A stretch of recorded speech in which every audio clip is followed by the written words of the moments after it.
Bonsoir à tous et bienvenue. Voici les titres de ce journal. La petite monnaie se fait de plus en plus rare dans le secteur du transport. Difficile pour les habitués des taxis intercommunaux ou des minicars, communément appelés Gbaka, d'en avoir. Sur le banc des accusés, les commerçants installés le long des trottoirs et les transporteurs eux-mêmes. Dans la péninsule coréenne, la tension continue de monter.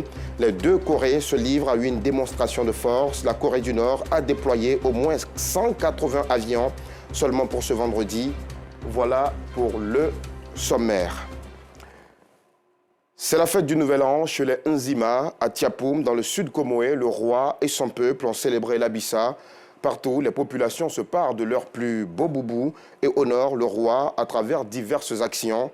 Notre envoyé spécial, Bintou Pekele, nous fait revivre l'ambiance qui y a prévalu.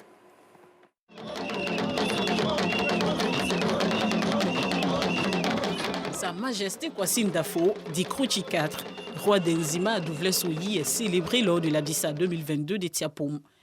Et pour honorer le roi, tous les chefs sont conviés. De son trône, le roi appelle son peuple à la paix. La journée du roi, c'est la fête d'Abissa.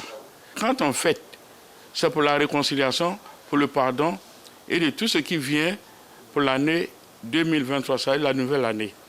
Ce que je souhaite, c'est que les fils de Tiapoum, les cas de Tiapoum, le peuple notamment à Douvlé-Souyi, se mettent ensemble pour la continuité du royaume, qui s'étend jusqu'à Grand Laou. Occasion pour autorités, proches et amis du roi de lui faire des civilités. Au nombre des visiteurs, Pascal Abina Kwaku, ministre-gouverneur de la Comoé. Il partage le message de paix. Je suis à Abissa pour clôturer la manifestation ici à Tiapoum. Ce qu'il a dit va tout droit dans le sens de ce que le président de la République dit chaque fois. Je ne peux que soutenir ce message et souhaiter bonne année au peuple Nzima. Et pour la célébration du Nouvel An, le peuple Nzima à Douvlé-Souyi est venu de toutes les contrées pour une procession. Il honore la tradition de l'Abissa et rend hommage à l'épouse du roi, décédée il y a 4 mois. À tous les carrefours, le village est béni par des friandises.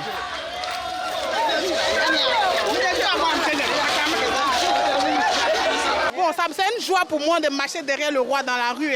En tout cas, nous sommes tous émus à la fête de l'Abissa. On parle tout. C'est juste ma grand-sœur qui m'a marqué. Cette année, j'ai décidé de m'habiller ainsi parce que, sincèrement, je suis tellement très impressionné par cette manifestation. C'est ma femme qui m'a habillé. Voilà, Tiapoum est très très sain. Quand je regarde Tiapoum, je ne peux jamais quitter Tiapoum. Mais vraiment, Abissa de Tiapoum, c'est réel. C'est vrai qu'on assiste souvent pour Bassam, mais ici, c'est l'original. C'est l'Abissa typique, voilà, du terroir. Donc,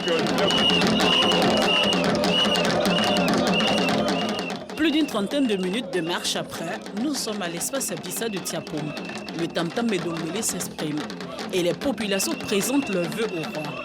Des pas de danse, prises de parole, coutumes et traditions honorées, spectateurs comblés.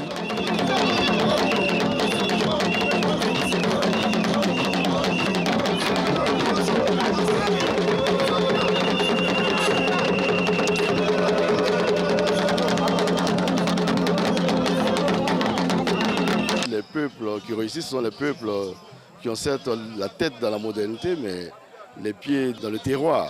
Nous sommes là avec beaucoup de fierté pour partager, communier avec les frères et sœurs de la région. L'Abissa vient du Ghana même. Après le Ghana, le village qui accepte l'Abissa, c'est Tiapoum. C'est après Tiapoum, Bassam prend la relève. Je peux dire que c'est un pari reçu. Vous voyez, le peuple en joie. Parmi les spectateurs, Latis Mewe. Il a été fait ambassadeur extraordinaire de l'Abissa un peu plus tôt dans la journée. Je suis Mewe parce que je suis issu d'une famille. Il n'y a pas plus belle récompense qu'être reconnu par ses parents. Je suis très touché par cette marque de reconnaissance. À chaque étape, vous avez un devoir, ne pas décevoir.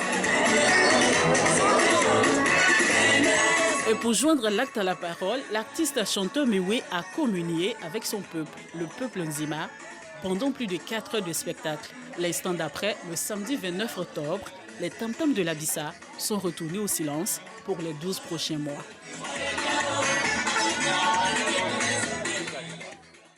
Et voilà comment l'art et la culture nous réconcilient. Mais où est passée la petite monnaie? Cette question, on se la pose tous, encore plus quand nous sommes des habitués des taxis intercommunaux ou des minicars, communément appelés Baka.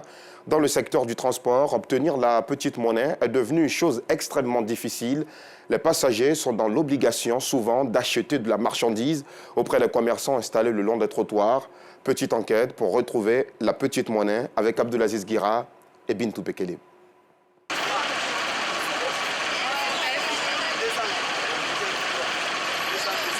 Il n'est pas rare de voir apprentis de minicar et clients se disputer. La raison est quasiment la même, l'insuffisance de monnaie. Ce qui pousse les apprentis à se débarrasser des clients en remettant à l'un d'entre eux de l'argent. À eux de se débrouiller pour faire de la monnaie. Les clients sont très compliqués. Quand ils disent qu'on va monter la monnaie, ils ne montent pas la monnaie. Donc quand on arrive là, on doit les associer. Si on dit monter la monnaie, normalement ils doivent monter la monnaie. Si on a beaucoup de monnaie là, nous on veut se libérer. Mais après, on n'a pas de monnaie, on est obligé de les associer. Associés contre leur gré, ces passagers, pour la plupart du temps, se voient obligés d'effectuer des achats pour avoir de la monnaie. Bon, c'est vrai que ça ne nous arrange pas, mais en même temps, il faut dire aussi qu'ils n'ont pas le choix. Voilà, c'est pas parce que... c'est pas qu'ils font exprès, ils n'ont pas la monnaie. Ils nous disent, normalement, nous, on doit déjà monter avec la monnaie. Mais souvent, si on n'a pas la monnaie, eux aussi, de leur côté, ils n'ont pas la monnaie pour remettre la monnaie à tout le monde. C'est pour ça qu'ils nous associent. Mais en même temps qu'ils nous associent aussi, nous qui descendons, on a la réalité sur le terrain parce que chacun va de son côté. Comment on fait pour trouver la monnaie? Dans cette autre gare de la commune d'Adjamé, le problème de la monnaie ne se pose pas trop. Notre méthode ici, c'est très simple. Parce qu'on dit à tout le monde, la voiture prend 7 places. Les 7 places, on prend 3 personnes qui n'ont pas monnaie, les 4 personnes d'autres avec la monnaie. C'est-à-dire le transport, ça fait 2100 francs. Si vous n'avez pas la monnaie, on vous le fait passer par la voiture prochaine. Là, vous êtes de priorité maintenant à peut-être le premier à monter à l'arrière. Parce que nous, les 3 personnes, l'arrière section, on existe toujours d'abord. Ceux qui n'ont pas monnaie. Donc les deux de milieu avec devant, il faut qu'ils aient la monnaie. Seul problème, les passagers n'ayant pas la monnaie doivent soit patienter, soit se rabattre sur les vendeuses de la gare pour trouver de la petite monnaie. Chaque jour, c'est comme ça lorsqu'on doit emprunter. Ici, on nous dit que l'arrière, c'est sans la monnaie et devant et au milieu, c'est avec la monnaie. Donc, quand tu arrives qu'il n'y a plus de place à l'arrière, tu es obligé d'acheter quelque chose pour avoir de la monnaie et puis bon, emprunter ton véhicule, aller à l'école. Une véritable opportunité d'affaires pour ces vendeuses. Elles profitent de cette situation pour récouler leurs marchandises. Les passagers, là, quand ils viennent là, ils sont obligés d'acheter quelque chose pour pouvoir avoir la monnaie. Nous-mêmes, on les fait payer quelque chose. Mais non, ils sont obligés de payer parce qu'ils n'ont pas le choix. Ils doivent emprunter leur voiture pour aller où ils doivent aller. On peut dire ça nous arrange parce que nous, on fait partie de nos barrages. Nous, on a la monnaie tous les jours. Il y a d'autres qui disent que les mendiants, eux, vendent monnaie. Mais nous, on ne paie pas monnaie avec eux. Pointés du doigt, certains mendiants nient toute implication dans cette éventuelle vente de monnaie. Et pourtant, le constat est tout autre. À l'aide d'une caméra cachée, nous apercevons des mendiants en plein échange de monnaie.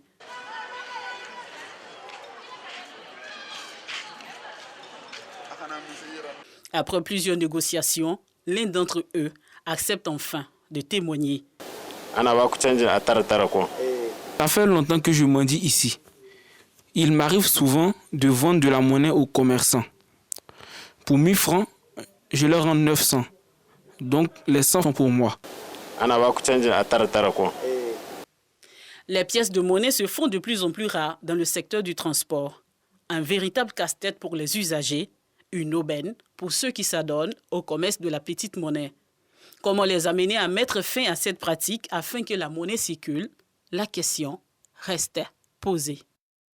Ceux-ci ne sont pas perdus car on les retrouve désormais partout à Abidjan. Les enfants mendiants sont de plus en plus présents. Accompagnés d'adultes ou non, on rencontre ces enfants dans toutes les communes et souvent sur la chaussée, obligeant presque les usagers de la route à leur offrir quelques piécettes d'argent. Un fléau qui gagne du terrain dans la capitale Abidjan. Mais quel qu'en soit le motif, des leaders d'opinion prennent position et donnent clairement leurs avis. C'est dans ce reportage de Clarisse Kanyala, commenté par Clément Boko. Rond-point de la gendarmerie, commune d'Abobo. Malgré les tentatives d'expulsion des mendiants à cet endroit, Aminata Dambélé, mère de jumeaux, insiste pour y rester. Elle veut gagner sa pitance quotidienne.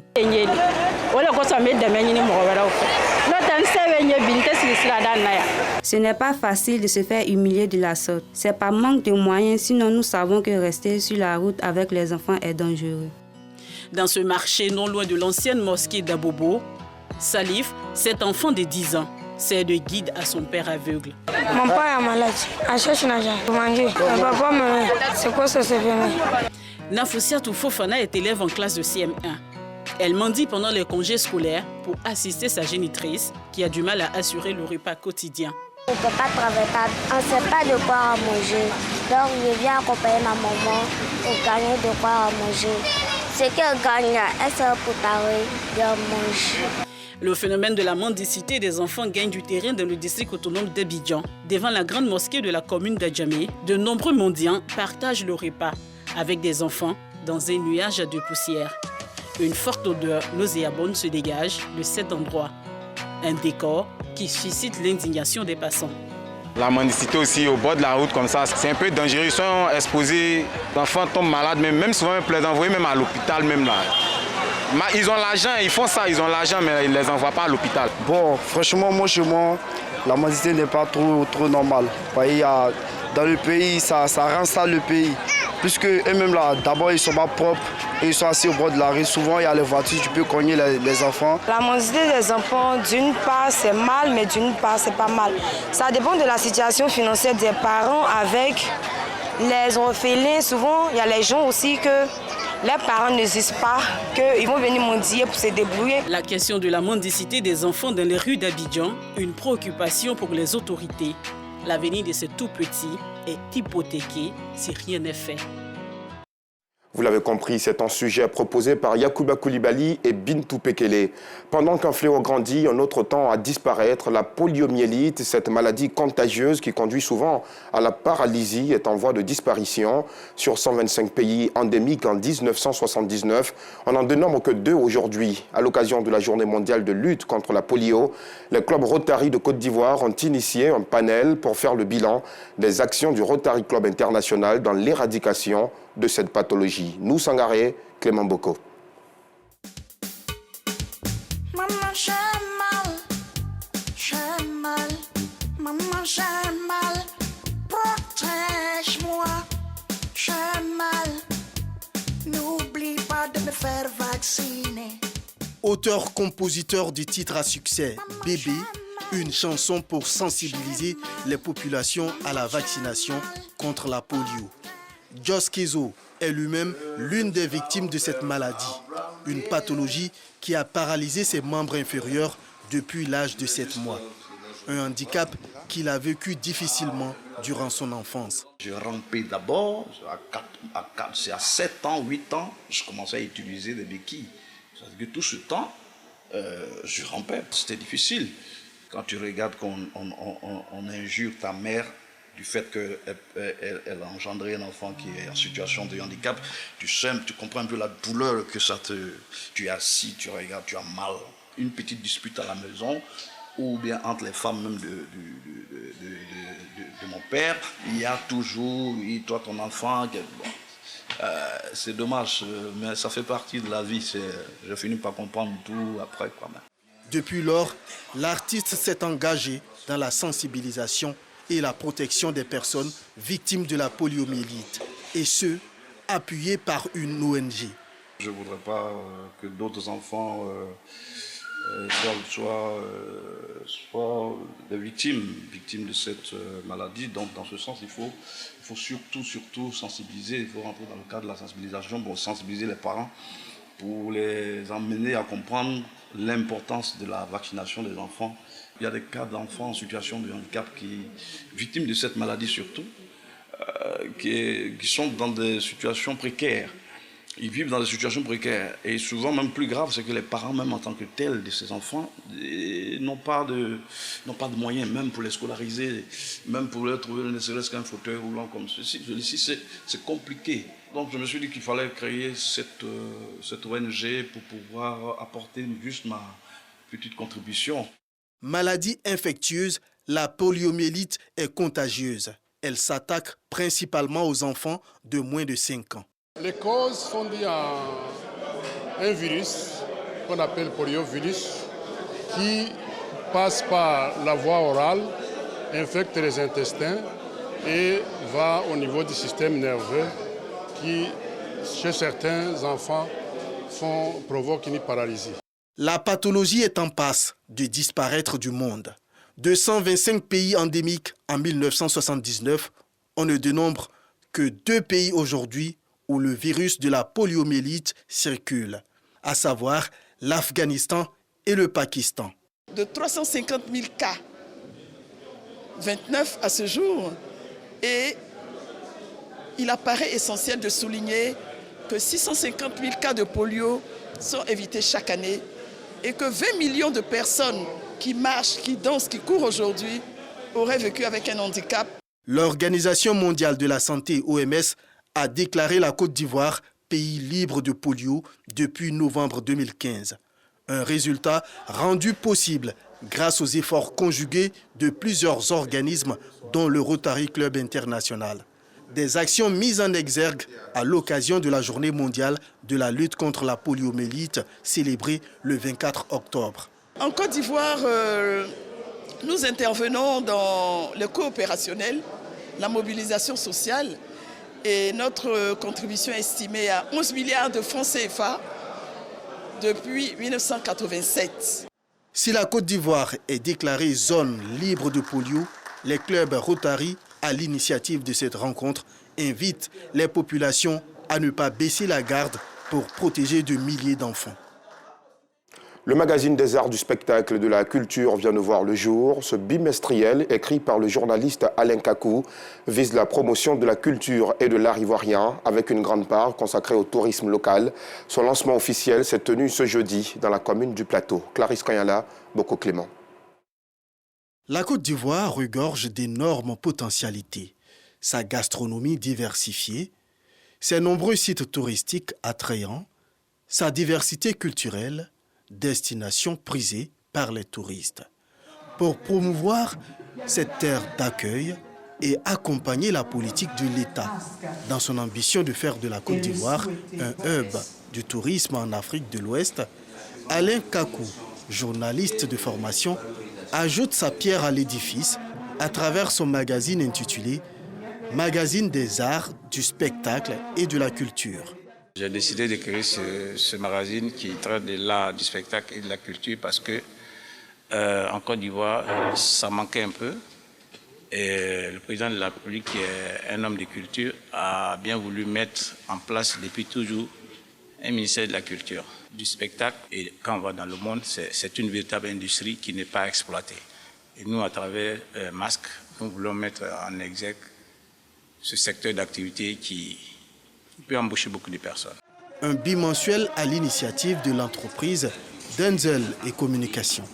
Les atouts culturels, artistiques, gastronomiques et touristiques locales présentés dans ce magazine pour faire la promotion de la diversité culturelle ivoirienne n'a pas laissé indifférent le ministère du Tourisme.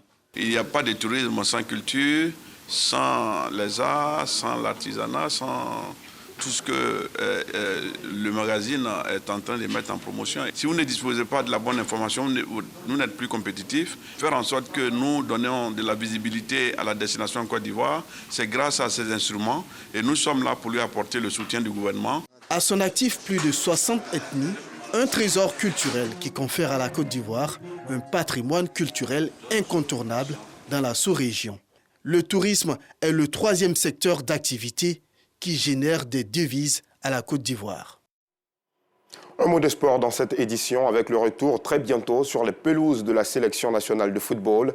Les éléphants profiteront de la fenêtre FIFA pour affronter le Burundi et le Burkina Faso les 16 et 19 novembre prochains au Maroc. Des matchs pour apporter des réglages dans les options tactiques, donner du temps de jeu à certains joueurs ou voir à l'œuvre les nouveaux arrivants en sélection. L'entraîneur de l'équipe nationale Jean-Louis Gasset a dévoilé la liste de son commando. Un commando fort de 24 joueurs. Nous en reparlerons dans nos prochaines éditions. Et nous vous le disions en titre, la tension monte dans la péninsule coréenne. Les deux Corées se livrent une démonstration de force avec des tirs de missiles. Ce sont environ 180 avions déployés seulement ce vendredi par Pyongyang. Le président nord-coréen, le Conseil de sécurité des Nations Unies s'est d'ailleurs réuni ce vendredi pour évoquer l'évolution de la situation dans la péninsule coréenne. Allez, c'est tout pour ce soir. Merci de votre attention. Tout le week-end, vous serez en compagnie d'Afiseta Karamoko et Anicette Kona Blessing. Quant à moi, eh bien, à très vite. Bonne soirée.